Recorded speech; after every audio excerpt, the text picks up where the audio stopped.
Good morning students. Today we are going to learn unit number 7, the articles a and the.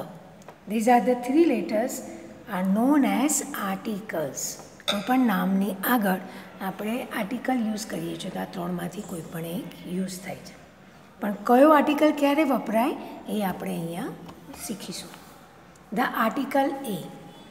We use the article A before singular words that start with a consonant sound. એ ક્યારે વપરાય એનો rule છે. જ્યારે કોઈ પણ એક વસ્તુની વાત ચાલતી હોય, એક જ વસ્તુ હોય અને એ જ્યારે બોલીએ એ વર્ડ તો એનો સાઉન્ડ કોન્સોનન્ટથી જ ચાલુ થવો જોઈએ. કોન્સોનન્ટ એટલે શું? ઓકે, ચાલો સૌથી પહેલાં તો તમને ABCD આવડે છે. ABCD EFG HIJK LMNOP QRST UV WXYZ આ ABCD છે. એ ABCDમાં letter A, E, I, O, U આ 5 લેટરને વોવેલ્સ કહેવાય છે. આ 5 લેટર વોવેલ્સ ગણાય છે. A, E, I, O, U vowels કહેવાય છે. અને બાકીના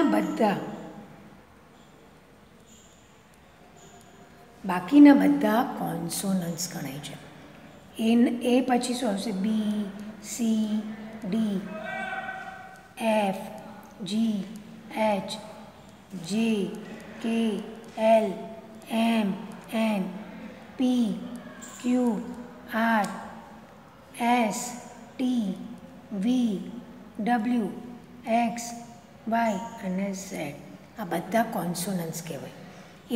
A to Z માંથી A, E, I, O, E એકલા 5 લેટર એવા છે કે જે વોવેલ્સ કહેવાય છે અને બાકીના બધા કોન્સોનન્ટ્સ છે. હવે વોવેલ્સમાં શું છે કે વોવેલ્સનું જ્યારે પણ તમે બોલો ને તો વોવેલ્સ એનો પોતાનો ઉચ્ચાર હોય છે અને જ્યારે કોન્સોનન્ટને તમારે બોલવું હોય તો તમારે વોવેલ્સનો યુઝ કરીને પછી બોલાય છે. એટલે આ ડિફરન્સ છે વોવેલ્સ અને કોન્સોનન્ટ્સનો, બરાબર? તો જ્યારે પણ કોઈ તમે વર્ડ બોલો એ સિંગ્યુલર હોય. સિંગ્યુલર એટલે ખાલી એક જ હોય, એક હોય અને એને બોલો ત્યારે એનો સ્ટાર્ટિંગ સાઉન્ડ વોવેલ જેવો આવતો હોય તો એન વપરાય અને જો એનો સ્ટાર્ટિંગ સાઉન્ડ કોન્સોનન્ટ જેવો આવતો હોય તો એ વપરાય, બરાબર? ચાલો જોઈએ, એક્ઝામ્પલ કરીએ એટલે વધારે આઈડિયા આવશે. We use the article A before singular words. એક જ વસ્તુ બતાવતા હોય એવા singular words that start with a consonant sound. જેનો કોન્સોનન્ટ સાઉન્ડથી સ્ટાર્ટ થતો હોય એવા સિંગ્યુલર વર્ડ્સની આગળ એ લગાડીએ છીએ. એ પેન્સિલ, જો એક જ પેન્સિલની વાત છે એટલે એ લગાડ્યું અને પેન્સિલ પથી બોલીએ છીએ એટલે કે પીથી બોલીએ છીએ એટલે કોન્સોનન્ટ છે પી એટલે આપણે એ લગાડીએ. જીરાફ, બરાબર? જી જથી સ્ટાર્ટ થાય છે. જ શું છે? કોન્સોનન્ટ છે અને અહીંયા એક જ જીરાફની વાત છે એટલે આપણે અહીંયા એ લગાડ્યું. રિવર, રથી સ્ટાર્ટ થાય છે. રિવર, ર શું છે? કોન્સોનન્ટ છે અને અહીંયા એક જ રિવરની વાત છે એટલે એ રિવર. એટલે આપણે અહીંયા જ્યારે પણ સિંગ્યુલર હોય અને એનો સાઉન્ડ કોન્સોનન્ટથી સ્ટાર્ટ થતો હોય તો એમાં એવા વર્ડ્સની આગળ આર્ટિકલમાં એ લાગે છે, બરાબર? એ એટલે 1, એનો મિનિંગ જ 1. The article N. We use the article N before singular words that start with a vowel sound. હવે મેં જેમ તમને કહ્યું એમ A, E, I, O, U એના વોવેલ્સ છે. જો તમે વર્ડ બોલો અને એનો સાઉન્ડ આ વોવેલ્સથી સ્ટાર્ટ થતો હોય અને એક જ વસ્તુની વાત ચાલતી હોય તો તમે N લગાડશો.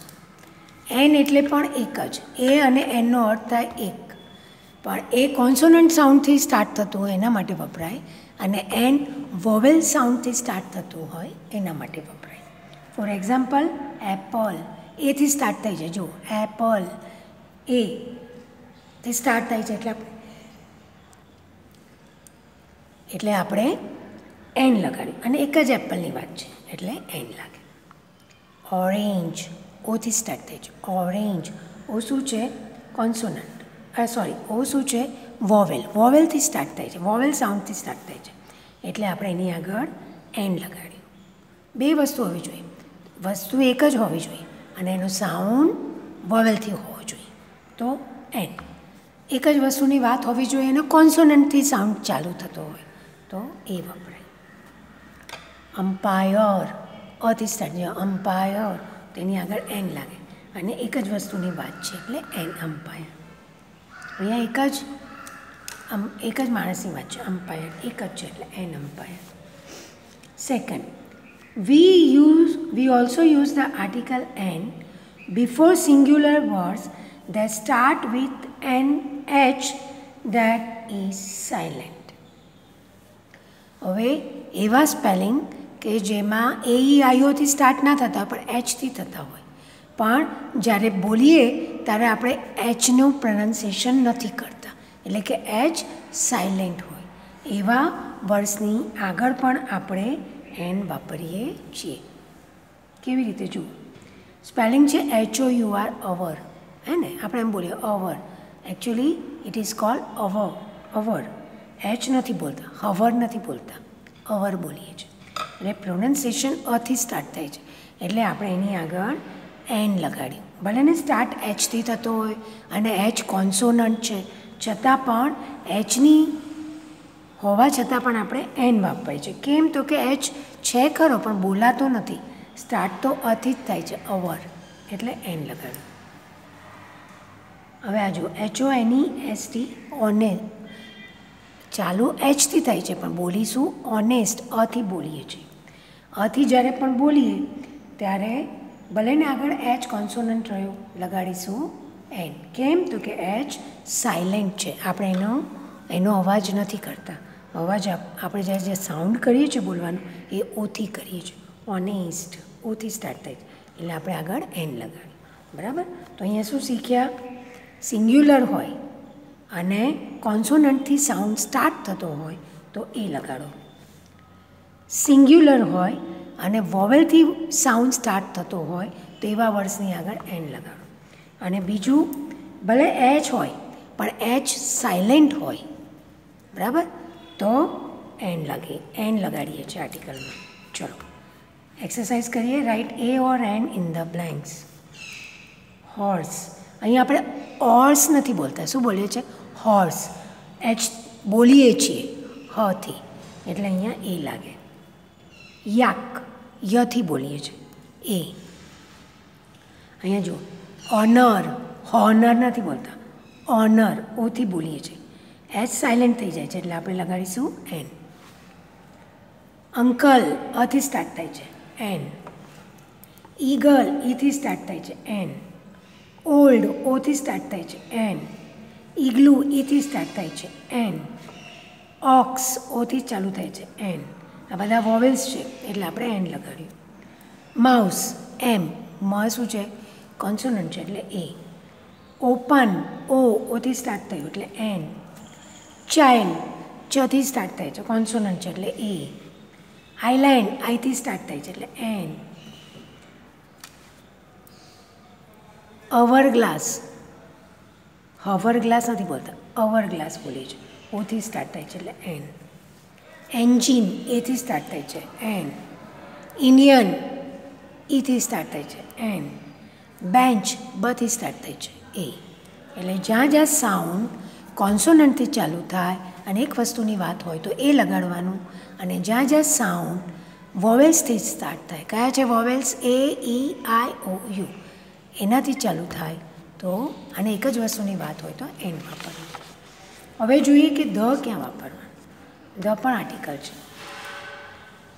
We use the article the when we are speaking about a particular person, place, animal or thing.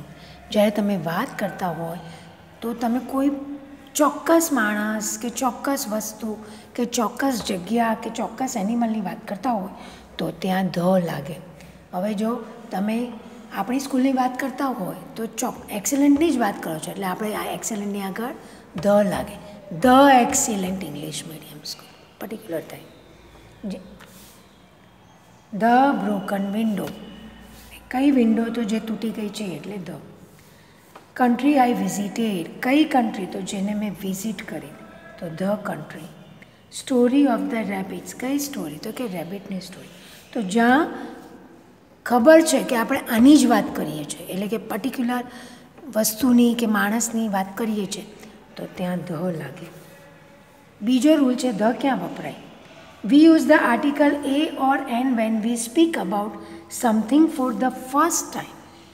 Van we speak about it again we use the. જ્યારે કોઈ પણ વસ્તુ કે વ્યક્તિની તમે વાત કરતા હોય અને પહેલી વાર વાત કરો તો એ અથવા એન વપરાય. કોન્સોનન્ટ સાઉન્ડ હોય તો એ વપરાય અને વોવેલ સાઉન્ડ હોય તો એન વપરાય. પણ જ્યારે તમે એ જ વસ્તુ કે એ જ માણસની વાત બીજી વાર કરો ત્યારે તમે ધ વાપરશો. બરાબર. જુઓ એક્ઝામ્પલ જુઓ. અ little bird flew to a tree. જો ટ્રી પહેલી વાર આવ્યું એટલે એ ટથી સ્ટાર્ટ થાય છે એટલે એ વપરાયું. લિટલ એલથી સ્ટાર્ટ થાય છે એટલે એ વપરાયું. A little bird flew to a tree. હવે જ્યારે બીજી વાર એની એ વસ્તુની વાત કરી જેમ કે ધ એકવાર લિટલ બર્ડ આવ્યું તો એ વાપર્યું પણ જ્યારે બીજી વાર લિટલ બર્ડ આવે તો પછી ધ વપરાય. The little bird was wet. Wet એટલે ભીનું, ભીનું હતું. The little bird was wet. એટલે જ્યારે પહેલી વાર વાત કરો ત્યારે એ અથવા એન વપરાય પણ જ્યારે એ જ વસ્તુ કે એ જ માણસની કે એનિમલની કે જગ્યાની વાત કરો ત્યારે બીજી વાર તમે એ કે એન ના વપરાય પછી ધ વપરાય. The tree had no leaves on it. જો એ ટ્રી ફરી વપરાયું, ટ્રી બીજી વાર આવ્યું પછી હવે એ નહીં વાપરવાનું, હવે ધ વાપરવાનું. The tree had no leaves on it. ચલો let's do the examples. Once there was આ રહ્યું. પહેલી વાર આવે છે ફાર્મર તો આપણે વાપરીશું a. Once there was a farmer. He had dash large field. તો એની પાસે શું છે? લાર્જ, એલથી સ્ટાર્ટ થાય છે અને એક જ છે એટલે એ વાપરીશું. A large field. Let one evening he saw dash old wolf in one corner of dash field. હવે જુઓ ઓલ્ડ વુલ્ફ ઓથી સ્ટાર્ટ થાય છે. ઓ વોવેલ છે એટલે એની આગળ લાગશે એન. બરાબર. પહેલી વાર વુલ્ફની વાત આવે છે એટલે આગળ લગાડીશું એન કારણ કે ઓથી સ્ટાર્ટ થાય છે. ફિલ્ડ આગળ ઓલરેડી ફિલ્ડ આવી ગયેલું છે એટલે હવે જ્યારે બીજી વાર ફિલ્ડ આવે ત્યારે આપણે ધ વાપરીશું. The dash was buried. Farmer ફથી સ્ટાર્ટ થાય છે એટલે એની આગળ અને ઓલરેડી આપણે ફાર્મરની વાત કરી લીધી છે એટલે ફાર્મરની આગળ લગાડ્યું ધ. પહેલી વાર એ ફાર્મર, બીજી વાર આવે તો the farmer. The farmer was worried. What was he to do? Second. Jill was dash little girl of 7. જો શું વાપરવાનું છે? A an or the. જો પહેલી વાર વાત ચાલે છે બરાબર છે એટલે ધ તો વાપરીશું નહીં. એ કે એનમાંથી કંઈક વાપરવાનું છે તો એલથી સ્ટાર્ટ થાય એટલે કોન્સોનન્ટ સાઉન્ડ છે. લિટલ લથી સ્ટાર્ટ થાય છે બોલવાનું સાઉન્ડ એટલે આપણે બોલીએ ત્યાં જે અવાજ આવે ને સાઉન્ડ કહેવાય. લિટલ લથી સ્ટાર્ટ થાય છે. લ કોન્સોનન્ટ છે એટલે એ લગાડીશું. One day she saw a dash tiny. Tiny, tiny એટલે નાની. ટથી સ્ટાર્ટ થાય છે અને ટ કોન્સોનન્ટ છે એટલે આગળ આવશે a. Kitten in dash garden outside her house. Garden કયું ગાર્ડન? આઉટસાઇડ હર હાઉસ એટલે પર્ટિક્યુલર વસ્તુની વાત થાય છે, પર્ટિક્યુલર જગ્યાની વાત થાય છે. કોઈ પણ ગાર્ડન નહીં, એ ગાર્ડન કે જે એના ઘરની બહાર છે. બરાબર. એટલે જ્યારે પણ પર્ટિક્યુલર વસ્તુની વાત કરતા હોય તો એની આગળ શું લાગે? ધ લાગે. પહેલી વાર આવ્યું તો એ ટાઈની કિટન પણ બીજી વાર કિટન આવે એટલે પછી એની આગળ ધ લાગે. The kitten was shivering. Shivering એટલે કાપવું. જીલ ટુક કિટન. બીજી વાર આવે છે કિટન, થર્ડ ટાઈમ આવે. જો એકવાર આવી ગયા પછી બીજી વાર આવે એટલે એની આગળ ધ જ લાગે. Jill took the kitten into house. જો પહેલી વાર હાઉસ આવી ગયું છે, બીજી વાર આવે છે એટલે the house. In to the house. Third. There is dash house near my building. બરાબર, there is a house. Hથી સ્ટાર્ટ થાય છે અને એક જ છે એટલે આપણે એ લગાડ્યો. There is a house near my building. It belongs to officer. Officer એટલે ઓથી સ્ટાર્ટ થાય એટલે લગાડીશું n. It belongs to an officer who is retired. None of us likes to pass by dash house. પહેલી વાર આવ્યું house તો એ હતું, બીજી વાર હાઉસની વાત ચાલે છે એટલે એની આગળ લાગશે the. If we C officer, પહેલી વાર આવ્યું તો એન લગાડ્યું, પણ બીજી વાર વાત કરીએ છીએ એટલે હવે ધ લગાડીશું. If we see the officer in the garden we feel very nervous. તો આ રીતે એ, એન અને ધનો યુઝ થાય છે. એ અને એન સિંગ્યુલર નાઉન માટે વપરાય, એટલે કે એક જ વસ્તુ, એક જ માણસ, એક જ જગ્યા કે એક જ એનિમલની વાત થતી હોય તો એ અથવા એન લાગે. એ ક્યાં લાગે તો કે જે વસ્તુનું નામ આપણે બોલીએ અને એનો સાઉન્ડ કોન્સોનન્ટથી સ્ટાર્ટ થાય તો એ લગાડવાનું. અને જો સાઉન્ડ વોવેલ્સથી સ્ટાર્ટ થાય, વોવેલ્સ કયા છે એ, ઈ, આઈ, ઓ, યુ, એમ વોવેલ્સથી એનો સાઉન્ડ સ્ટાર્ટ થાય તો એન લગાડવાનો. ધ ક્યાં લગાડવાનો તો કે જો જે પર્ટિક્યુલર વસ્તુની, માણસની કે વાત કરતા હોય એ જ વસ્તુ પર્ટિક્યુલર, એમ કે આ જ એમ, તો ત્યાં ધ લાગે. અને એકવાર એ કે એન લાગ્યું હોય પણ બીજી વાર એ જ વસ્તુ કે માણસે કે એની વાત કરીએ તો પાછળ ધ લાગે, બીજી વાર ધ લાગે. તો ઓકે, આ વિડીયો 2-3 વાર જોજો તો તમને સમજાશે. એક્સરસાઇઝમાં શું લખવાનું છે તો આ ડેફિનેશન બધી લખવાની છે, પિક્ચર ડ્રો કરવાની જરૂર નથી, પણ ડેફિનેશન લખવાની, એક્સરસાઇઝ એ લખવાની, પછી આ ડેફિનેશન ધની પણ લખવાની અને એક્સરસાઇઝ બી પણ લખવાનું. ઓકે, અને ન્યૂ વર્ડ્સ 3 ટાઈમ્સ લખવાનું. તો આની સાથે અહીંયા હું વિડીયો પૂરો કરું છું. હવે આપણે મળીશું યુનિટ નંબર 8 માટે. Till that time complete your work. By.